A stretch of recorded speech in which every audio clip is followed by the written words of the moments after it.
ರಾಜ್ಯ ನಾಯಕರು ನೀಡಿದಂತಹ ಸಂಪುಟ ಪುನರಚನೆಯ ಮತ್ತೊಂದು ಪಟ್ಟಿ ಏನಿದೆ. ಈಗ ಹೈಕಮಾಂಡ್ ಅಸಮಾಧಾನವನ್ನ ವ್ಯಕ್ತಪಡಿಸಿರುವಂತಹ ಕಾರಣಕ್ಕೆ ಈಗ ಮುಂದಿನ ಒಂದು ವಾರಕ್ಕೆ ಮುಂದೂಡಿಕೆ ಆಗಿರುವಂತದ್ದು ಸಂಪುಟ ವಿಸ್ತರಣೆ. ಸಿಎಂ ಡಿಕೆಶಿ ಮತ್ತೆ ಸಚಿವ ಸಂಪುಟ ಪಟ್ಟಿ ಹೋಂವರ್ಕ್ ಆರಂಭ ಮಾಡ್ತಾರೆ. ಮುಂದಿನ ವಾರಕ್ಕೆ ಮುಂದೂಡಿಕೆ ಆಗಿದೆ ಸಂಪುಟ ವಿಸ್ತರಣೆ. ರಾಜ್ಯ ನಾಯಕರು ನೀಡಿದಂತಹ ಪಟ್ಟಿಗೆ ಹೈಕಮಾಂಡ್ ಅಸಮಾಧಾನವನ್ನ ವ್ಯಕ್ತಪಡಿಸಿದೆ. ಸಿಎಂ ಡಿಕೆಶಿಗೆ ಮತ್ತೆ ಸಚಿವ ಸಂಪುಟ ಪಟ್ಟಿಯ ಹೋಂವರ್ಕ್ ಅನ್ನ ಕೊಟ್ಕೊಳ್ತಿರುವಂತದ್ದು ಹೈಕಮಾಂಡ್ ನಾಯಕರು. ಡಿಕೆ ಮಾಜಿ ಸಿಎಂ ಸಿದ್ದು, ಬಿಕೆ ಹರಿಪ್ರಸಾದ್ ಅವರು ಪ್ರತ್ಯೇಕ ಪಟ್ಟಿಯನ್ನ ತಯಾರು ಮಾಡಿರ್ತಾರೆ. 20 ಸ್ಥಾನಗಳಲ್ಲಿ 43 ಶಾಸಕರ ಹೆಸರು ಅಂತಿಮ ಮಾಡಿ ಪ್ರಸ್ತಾಪ ಮಾಡಿರ್ತಾರೆ. ಪಟ್ಟಿಯಲ್ಲಿ ಮತ್ತದೇ ಹಳೆಯ ಹೆಸರು. ದೆಹಲಿ ವರಿಷ್ಠರು ಇದನ್ನ ನೋಡಿ ಫುಲ್ ಗರಂ ಆಗ್ತಾರೆ. ಹೊಸ ಮುಖಗಳಿಗೆ ಆದ್ಯತೆ ನೀಡ್ರಪ್ಪ ಅಂತ ಹೇಳಿ ಕಳಿಸಿರುವಂತದ್ದು ಹೈಕಮಾಂಡ್. ಸಚಿವ ಸ್ಥಾನಕ್ಕೆ ಯಾರು ಅರ್ಹರೋ ಅವರನ್ನ ಪರಿಶೀಲಿಸಿ ಅಂತ ಸಲಹೆಯನ್ನ ಕೂಡ ನೀಡಿ ಕಳಿಸಿದ್ದಾರೆ. ಈಗ ಮತ್ತೊಮ್ಮೆ ಸರ್ಕಸ್ ಆರಂಭ ಆಗುತ್ತೆ. ಪಟ್ಟಿಯನ್ನ ನೋಡಿ ಅಸಮಾಧಾನವನ್ನ ವ್ಯಕ್ತಪಡಿಸಿದ್ದಾರೆ ರಾಹುಲ್ ಗಾಂಧಿ ಅವರು. ಅದೇ ಹಳೆ ಮುಖಗಳನ್ನೇ ಯಾಕೆ ಮುಂದುವರಿಸಿಕೊಂಡು ಹೋಗ್ತೀರಾ? ಹೊಸಬ್ರಿಗೆ ಅವಕಾಶ ಕೊಡಿ, ಹೊಸದಾಗಿ ಯೋಚನೆ ಮಾಡಿ. ಅಲ್ಲಿ ಡಿಕೆ ಶಿವಕುಮಾರ್ ಅವರು ಪ್ರತ್ಯೇಕ ಪಟ್ಟಿ, ಜೊತೆಗೆ ಬಿಕೆ ಹರಿಪ್ರಸಾದ್ ಅವರ ಪಟ್ಟಿ, ಮಾಜಿ ಸಿಎಂ ಸಿದ್ದರಾಮಯ್ಯನವರ ಪಟ್ಟಿ ಎಲ್ಲವನ್ನ ಅಳೆದು ತೂಕ ಮಾಡ್ತಾರೆ ಹೈಕಮಾಂಡ್ ನಾಯಕರು. ಆದ್ರೆ ಅವರಿಗೆ ಒಂದ್ ರೀತಿಯಾಗಿ ಸ್ಯಾಟಿಸ್ಫೈ ಆಗೋದಿಲ್ಲ. ಸಿಎಂ ಡಿಕೆ ಶಿವಕುಮಾರ್ ಅವರಿಗೆ ತಲೆಬಿಸಿ ತಂದಿದೆ ಈಗ 60-40 ಸೂತ್ರ ಇದೆಯಲ್ಲ, ಇದು ಸಂಪುಟ ವಿಸ್ತರಣೆ ಕಸರತ್ತು ಮುಂದುವರಿಯುತ್ತೆ. ಖರ್ಗೆ ಅವರನ್ನ ಭೇಟಿಯಾಗಿರುವಂತದ್ದು ಈ ಒಂದು ವಿಚಾರದಲ್ಲಿ. ಎಸಿಸಿ ಅಧ್ಯಕ್ಷ ಮಲ್ಲಿಕಾರ್ಜುನ್ ಖರ್ಗೆ ಅವರು ಸಿಎಂನ ಭೇಟಿ ಮಾಡ್ತಾರೆ. ಎಸಿಸಿ ಅಧ್ಯಕ್ಷ Kharge CM DKShi breakfast meeting ಅನ್ನ ಈ ಒಂದು ವಿಚಾರದಲ್ಲಿ ನಡೆಸಿರುವಂತದ್ದು. ಸದಾಶಿವನಗರದಲ್ಲಿರುವಂತಹ ಖರ್ಗೆ ನಿವಾಸಕ್ಕೆ ವಿಸಿಟ್ ಮಾಡ್ತಾರೆ. ಸಂಪುಟ ವಿಸ್ತರಣೆ ಬಗ್ಗೆ ಖರ್ಗೆ ಜೊತೆ ಸಿಎಂ ಡಿಕೆಶಿ ಚರ್ಚೆಯನ್ನ ಮಾಡಿರುವಂತದ್ದು. ಈ ಒಂದು ವಿಚಾರದಲ್ಲಿ ಅವರ ಒಂದು ಸಲಹೆಯನ್ನ ಹೀಗೆ ಹೇಳಿ ಕಳಿಸಿದೀರಾ ನಾಯಕರು, ಮತ್ತೆ ನೀವೆಲ್ಲರೂ ಕೂಡ ಸೇರ್ಕೊಂಡು ಏನ್ ಮಾಡಬಹುದು? ದೆಹಲಿಗೆ ಹೋಗುವಂತ ಮೊದಲೇ ಖರ್ಗೆ ಜೊತೆ ಮಾತನಾಡ್ತಾರೆ. ಸಿಎಂ ಡಿಕೆ ಶಿವಕುಮಾರ್ ಅವರಿಗೆ 60-40 ಅನುಪಾತದ ಸೂತ್ರ ಇದೆಯಲ್ಲ, ಏನ್ ಮಾಡೋದು, ಹೇಗೆ ಸ್ಯಾಟಿಸ್ಫೈ ಮಾಡುವಂತದ್ದು ನಾಯಕರನ್ನ? ಇನ್ನು ಈ ಹಿಂದೆ ಸಚಿವರಾಗಿ ಕೆಲಸ ಮಾಡಿರುವಂತ ಅನುಭವ ಹೊಂದಿರುವಂತ ಮತ್ತೆ ಹಿರಿಯ ಶಾಸಕರಿಗೆ ಖಾಲಿ ಇರುವಂತ ಒಟ್ಟು ಸ್ಥಾನಗಳಲ್ಲಿ ಈಗ 60% ಅಷ್ಟು ಪಾಲನ ನೀಡಲಾಗುತ್ತೆ. ಇನ್ನು ಅದರಲ್ಲಿ ಸರ್ಕಾರದ ಆಡಳಿತ ಯಂತ್ರವನ್ನ ಸುಗಮವಾಗಿ ನಡೆಸ್ಕೊಂಡು ಹೋಗ್ಬೇಕು, ಹಿರಿಯರ ಅನುಭವವನ್ನ ಕೂಡ ಬಳಸ್ಕೋಬೇಕು ಅಂತ ಈ ಒಂದು ನಿರ್ಧಾರಕ್ಕೆ 60% ಹಳಬರಿಗೆ ಅವಕಾಶ ನೀಡಿ, ಇನ್ನು 40% ಹೊಸಬರಿಗೆ ಅವಕಾಶ ನೀಡಿ ಅಂತ ಹೇಳಿರುವಂತದ್ದು. ಈ ಸೂತ್ರವನ್ನ ಯಾರಿಗೂ ಕೂಡ ಮನಸ್ಸಿಗೆ ನೋವಾಗದಂತೆ ಎಲ್ಲಾ ರೂಲ್ಸ್ ಅಂಡ್ ರೆಗ್ಯುಲೇಷನ್ಸ್ ಅನ್ನ ಫಾಲೋ ಮಾಡಬೇಕು.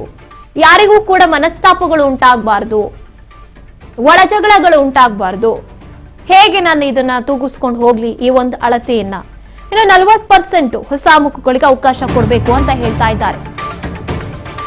ಇವತ್ತು ದೆಹಲಿಗೆ ತೆರಳುತ್ತಾ ಇದ್ದಾರೆ ಎಐಸಿಸಿ ಅಧ್ಯಕ್ಷ ಮಲ್ಲಿಕಾರ್ಜುನ್ ಖರ್ಗೆ ಅವರು. ಖರ್ಗೆ ಅವರ ಕಾರ್ನಲ್ಲೇ ಏರ್ಪೋರ್ಟ್ ಕಡೆಗೆ ಪ್ರಯಾಣವನ್ನ ಬೆಳೆಸ್ತಾ ಇದ್ದಾರೆ ಡಿಕೆ ಶಿವಕುಮಾರ್ ಅವರು.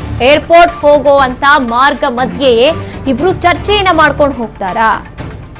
ಅರ್ಧ ಗಂಟೆ ಕಾರ್ ಜರ್ನಿಯಲ್ಲಿ ಸಂಪುಟ ಪಟ್ಟಿಯ ಚರ್ಚೆ ಆಗುತ್ತೆ. ಇವತ್ತು ದೆಹಲಿಗೆ ಎಐಸಿಸಿ ಅಧ್ಯಕ್ಷ ಮಲ್ಲಿಕಾರ್ಜುನ್ ಖರ್ಗೆ ಅವರು ಅವರ ಸದಾಶಿವನಗರದಿಂದ ವಾಪಸ್ ಹೋಗ್ತಾ ಇದ್ದಾರೆ. ಕಾರ್ನಲ್ಲಿ ಅವರನ್ನ ಏರ್ಪೋರ್ಟ್ಗೆ ಡ್ರಾಪ್ ಮಾಡಿ ಬರೋದಕ್ಕೆ, ಅಂದ್ರೆ ಅವರೊಟ್ಟಿಗೆ ಹೋಗ್ತಾ ಇರುವಂತದ್ದು. ಅಲ್ಲೂ ಕೂಡ ಅರ್ಧ ಗಂಟೆಗಳ ಕಾಲ ಇಬ್ರು ಕೂಡ ಇದೇ ವಿಚಾರವಾಗಿ ಚರ್ಚೆ ಮಾಡ್ತಾರೆ. ಇಲ್ಲಿ ಮನೆಯಲ್ಲೂ ಕೂಡ ಒಂದು ಹಂತದ ಚರ್ಚೆ ಆಗುತ್ತೆ.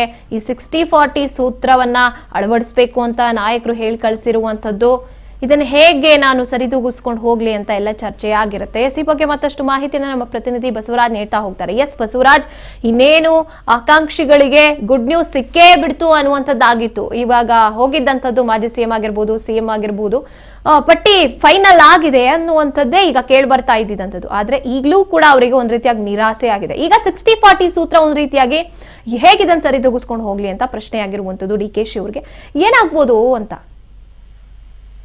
ಗಾಯತ್ರಿ, ಈಗಾಗಲೇ ಸಂಪುಟ ಪೂರ್ಣ ಪ್ರಮಾಣದಲ್ಲಿ ರಚನೆ ಮಾಡುವಂತ ನಿಟ್ಟಿನಲ್ಲಿ ಕಾಂಗ್ರೆಸ್ ಪಕ್ಷದ ನಾಯಕರು ಹಲವಾರು ರೀತಿ ಲೆಕ್ಕಾಚಾರಗಳನ್ನ ಹಾಕಿ ದೆಹಲಿಯಲ್ಲಿ ಸಭೆಯನ್ನು ಕೂಡ ನಡೆಸಿದ್ದಾರೆ. ಅಂತಿಮವಾಗಿರ್ತಕ್ಕಂತ ಪಟ್ಟಿ ಕೂಡ ಸಿದ್ಧವಾಗಿದೆ. ಅದನ್ನ ಪ್ರಕಟಿಸುವುದು ಒಂದೇ ಬಾಕಿ ಅನ್ನುವಂತ ನಿಟ್ಟಿನಲ್ಲಿ ಕೂಡ ಮಾಹಿತಿ ಇರುವಂತದ್ದು. ಆದ್ರೆ ಅಲ್ಲಿ ಫೈನಲ್ ಆಗಿ ಒಂದಿಷ್ಟು ಹೆಸರುಗಳನ್ನು ಕೂಡ ಒಂದು ಮಾಡಿಫೈ ಮಾಡಬೇಕು, ಒಂದಿಷ್ಟು ಹೆಸರುಗಳನ್ನ ತೆಗೆದುಹಾಕ್ಬೇಕು ಅನ್ನುವಂತ ನಿಟ್ಟಿನಲ್ಲಿ, ಯಾಕಂದ್ರೆ ಇರುವಂತ 20 ಸ್ಥಾನಗಳಿಗೆ ಸುಮಾರು 43 ಒಂದು ಹೆಸರುಗಳನ್ನು ಕೂಡ ಮೂವರ ನಾಯಕರಿಂದ ಕೂಡ ಬಂದಿದೆ ಅನ್ನುವಂಥದ್ದು. ಅದರಲ್ಲಿ ಯಾರಿಗೆಲ್ಲ ಅವಕಾಶ ಮಾಡಿಕೊಡ್ಬೇಕು ಅನ್ನುವಂತ ನಿಟ್ಟಿನಲ್ಲಿ ಬಹಳ ದೊಡ್ಡ ಮಟ್ಟಿಗೂ ಕೂಡ ಸವಾಲಾಗಿ ಪರಿಣಮಿಸಿದೆ. ಹಾಗಾಗಿ ಇವತ್ತು ಅಂತಿಮವಾಗಿರ್ತಕ್ಕಂಥ ಪಟ್ಟಿಗೆ ಮತ್ತೊಮ್ಮೆ ಸಭೆ ಕರೆಯುವಂತ ಸಾಧ್ಯತೆ ಕೂಡ ಇದೆ. ಅದರ ಬದಲಾಗಿ ಅದರ ಈಗ ಕೊಟ್ಟಿರ್ತಕ್ಕಂಥ ಪಟ್ಟಿಯಲ್ಲೇ ಒಂದಿಷ್ಟು ಹೈಕಮಾಂಡ್ ನಾಯಕರಿಗೆ ಕೆಲವೊಂದಿಷ್ಟು ಹೆಸರುಗಳನ್ನು ಕೂಡ ತೆಗೆದುಹಾಕಿ ಅದನ್ನ ಪಟ್ಟಿಯನ್ನ ಘೋಷಣೆ ಮಾಡುವಂತ ಎಲ್ಲಾ ಸಾಧ್ಯತೆ ಕೂಡ ಇದೆ. ಹಾಗಾಗಿ ಇವತ್ತು ಎಐಸಿಸಿಯ ಅಧ್ಯಕ್ಷರಾಗಿರ್ತಕ್ಕಂಥ ಮಲ್ಲಿಕಾರ್ಜುನ್ ಖರ್ಗೆ ಅವರು ಕೂಡ ದೆಹಲಿಗೆ ಹೊರಟಿರ್ತಕ್ಕಂಥದ್ದು. ದೆಹಲಿಗೆ ಹೊರಡೋಕ್ಕಿಂತ ಮುಂಚಿತವಾಗಿ ಸಿಎಂ ಡಿ.ಕೆ. ಶಿವಕುಮಾರ್ ಅವರು ಕೂಡ ಸದಾಶಿವನಗರದಲ್ಲಿರ್ತಕ್ಕಂಥ ಖರ್ಗೆ ಅವರ ನಿವಾಸದಲ್ಲಿ ಅವರನ್ನ ಭೇಟಿಯಾಗಿದ್ದಾರೆ, ಚರ್ಚೆ ಕೂಡ ನಡೆಸಿದ್ದಾರೆ. ಮತ್ತೆ ಏರ್ಪೋರ್ಟ್ ಹೋಗುವಂತ ಸಂದರ್ಭದಲ್ಲಿ ಕೂಡ ಅವರ ಕಾರಿನಲ್ಲಿ ಕೂಡ ತೆರಳಿದ್ದಾರೆ ಅನ್ನುವಂತ ಮಾಹಿತಿ ಸಿಗ್ತಾ ಇದೆ. ಅಲ್ಲಿ ಕೂಡ ಅಂತಿಮವಾಗಿರ್ತಕ್ಕಂಥ ಪಟ್ಟಿಯನ್ನ ಯಾವ ರೀತಿ ಸಿದ್ಧಪಡಿಸಬೇಕು, ಈಗ ಡಿ.ಕೆ. ಶಿವಕುಮಾರ್ ಅವರು ಕೆಲವೊಂದು ಹೆಸರುಗಳನ್ನ ಉಲ್ಲೇಖ ಮಾಡಿದ್ದಾರೆ, ಅದರಲ್ಲಿ ಯಾರನ್ನ ಕೈ ಬಿಡಬೇಕು, ಸಿದ್ದರಾಮಯ್ಯವರು ಕೂಡ ಹೆಸರನ್ನ ಕೊಟ್ಟಿದ್ದಾರೆ, ಅದರಲ್ಲಿ ಯಾರನ್ನ ಕೈ ಬಿಡಬೇಕು, ಹೀಗೆ ಹಲವು ರೀತಿಯ ಚರ್ಚೆ ನಡೆಸಿ ಡಿ.ಕೆ. ಶಿವಕುಮಾರ್ ಅವರು ಆದಷ್ಟು ಬೇಗ ಅಂದ್ರೆ ಎರಡು ಮೂರು ದಿನಗಳಲ್ಲಾದ್ರೂ ಆ ಒಂದು ಅಂತಿಮವಾಗಿರ್ತಕ್ಕಂಥ ಪಟ್ಟಿ ಪ್ರಕಟವಾಗಬೇಕು ಅನ್ನುವಂತ ಲೆಕ್ಕಾಚಾರದಲ್ಲಿ ಕೂಡ ಇರುವುದು. ಆದ್ರೆ ರಾಜ್ಯಕ್ಕೂ ಕೂಡ ರಾಹುಲ್ ಗಾಂಧಿ ಅವರು ಬರುವಂತ ನಿರೀಕ್ಷೆ ಕೂಡ ಇದೆ. ಹಾಗಾಗಿ ಅವರು ಬಂದ ಬಳಿಕವೇ ಪಟ್ಟಿ ಘೋಷಣೆ ಆಗುತ್ತಾ ಅಥವಾ ಅದ್ರೊಳಗಾಗಿ ಕೂಡ ಮಲ್ಲಿಕಾರ್ಜುನ್ ಖರ್ಗೆ ಅವರು ದೆಹಲಿಗೆ ಹೋದಂತ ಸಂದರ್ಭದಲ್ಲಿ ಚರ್ಚೆ ನಡೆಸಿ ಅಂತಿಮವಾಗಿರ್ತಕ್ಕಂಥ ಪಟ್ಟಿಯನ್ನ ಘೋಷಣೆ ಮಾಡ್ತಾರಾ ಅನ್ನುವಂಥದ್ದು ಕಾದಷ್ಟು ನೋಡ್ಬೇಕಾಗಿದೆ. ಗಾಯತ್ರಿ. ಥ್ಯಾಂಕ್ ಯು ಬಸವರಾಜ್ ನಿಮ್ಮೆಲ್ಲ ಮಾಹಿತಿಗಾಗಿ.